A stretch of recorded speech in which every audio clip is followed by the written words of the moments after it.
सबको यथा योग्य नमन। मैं आपके समक्ष आत्म परिचय 301 भाग लेकर उपस्थित हुआ हूं। गरुड़ पुराण 6ठ अध्याय श्लोक संख्या 35 से आगे तक। इसमें जब जीव जन्म लेता है, माता के गर्भ से इस पृथ्वी पर आता है, जन्म लेने के पहले उसे सब कुछ याद रहता है, लेकिन जैसे ही जन्म लेता है वो सब कुछ भूल जाता है, रोने लगता है और माया का प्रभाव किस प्रकार से उसे सब भुला देता है, इसका वर्णन किया गया है। आपसे निवेदन है कि मेरे इस वीडियो को आरंभ से अंत तक जरूर देखें, जरूर सुने और अपने ज्ञान को बढ़ाएं, पितरों की शक्ति को अपने अंदर संकलित करें, उनकी कृपा प्राप्त करें और हर प्रकार से दुख को दूर करें, पितृदोष से मुक्त हो जाएं। सबसे पहले माता आदि शक्ति के लिए शंख ध्वनि, इस शंख ध्वनि को आप प्रतिध्वनित करें अपने पास। बोलो आदि शक्ति माता भगवती की जय।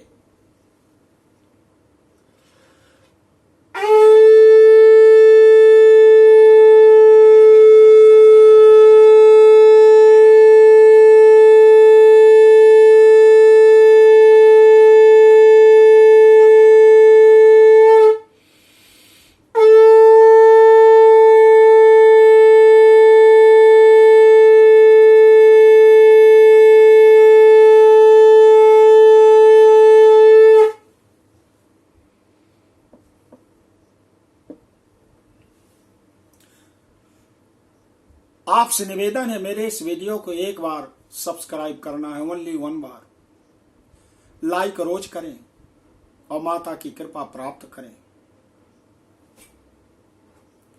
गरुड़ पुराण के ऐसे पावन पुण्य कथा का श्रवण करके संपूर्ण पाप दूर हो जाते हैं। आइए देखते हैं माता भगवती की माया किस प्रकार से जीव को अपने आगाज में ले लेती है, जीव को अपने प्रभाव में ले लेती है।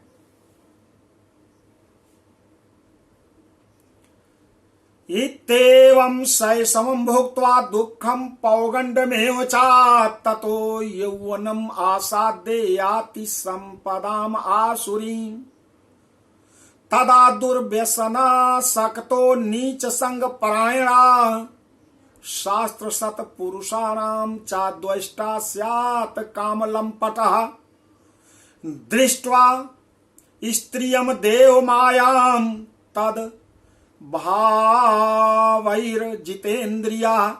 प्रलोभिता पतत्ते अंधे तमस्य अग्नौ पतंगवत् कुरंग मातंग पतंग भृंग मीना हता पंचभिरेव पंच एकः प्रमादी सा कथम ना हन्यते या सेवते पंचभिरेव पंच।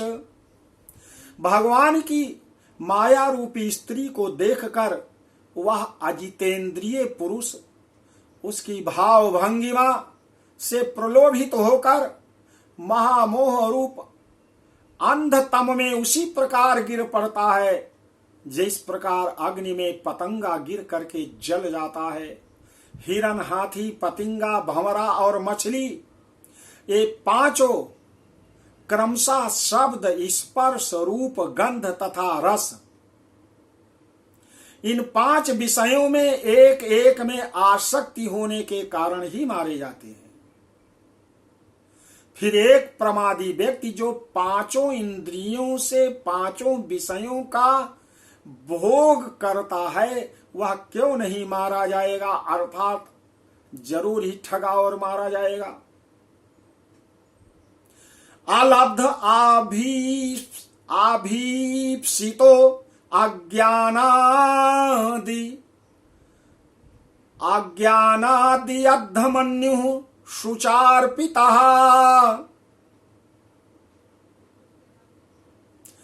अलब्ध अभीप्सितो ज्ञानाद्धेमन्यु सुचार्पितः सह देहेन मानेन वर्धमानेन मन्युना करोति विग्रहम कामी कमिष्वन्ताय चात्मनः बलाधिकैसा हन्येत गजैर अन्यैर गजो यथा एवं यो विषयासक्तया नरत्वमाति दुर्लभम वृथा नाशयते मूढ़स्तस्मात् पापतरो हि कहा। अभीप्सित वस्तु की अप्राप्ति की स्थिति में अज्ञान के कारण ही क्रोध उत्पन्न होता है और शोक को प्राप्त व्यक्ति देह के साथ ही बढ़ने वाले अभिमान तथा क्रोध के कारण वह कामी व्यक्ति स्वयं अपने नाश हेतु दूसरे कामी से शत्रुता कर लेता है। इस प्रकार अधिक बलशाली अन्य कामी जनों के द्वारा वह वैसे ही मारा जाता है जैसे किसी बलवान हाथी से दूसरा हाथी।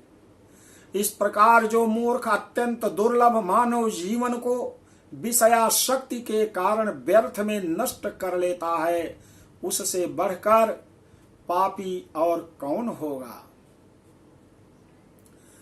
जातिस्तेषु लभते भुवि मानुषत्वं तत्रापि दुर्लभतरम खलु भो द्विजत्वं यतस्तन्न पालयति लालयति इंद्रियाणि तस्यामृतं क्षरति हस्तगतं प्रमादात् ततस्ताम वृद्धतां प्राप्य महाव्याधि समाकुलः मृत्यु प्राप्य महदुःखं नरकं याति पूर्ववत् एवं गतो आगतैः कर्मपाशैर् बद्धाश्च पापिनः कदापि न विरज्यन्ते ममा माया विमोहिता इति ते कथिता तार्क्ष्ये पापिनाम नारकी गतिः अंत्येष्टि कर्महीनानां किं भूयः श्रोतुमिच्छसि। गरुड़ जी सैकड़ों योनियों को पार करके पृथ्वी पर दुर्लभ मानव योनि प्राप्त होती है।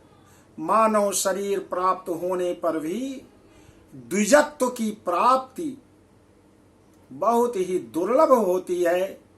अति दुर्लभ द्विजत्व को प्राप्त कर जो व्यक्ति द्विजत्व की रक्षा के लिए अपेक्षित धर्म कर्मानुष्ठान नहीं करता, केवल इंद्रियों की तृप्ति में ही प्रयत्नशील रहता है, उसके हाथ में आया हुआ अमृत स्वरूप वह अवसर उसके प्रमाद से नष्ट हो जाता। द्विजत्व माने जन्मना जायते शूद्रः संस्कारात द्विज उच्यते। जन्म से हर व्यक्ति शूद्र मतलब क्षुद्र माने छोटा होता है।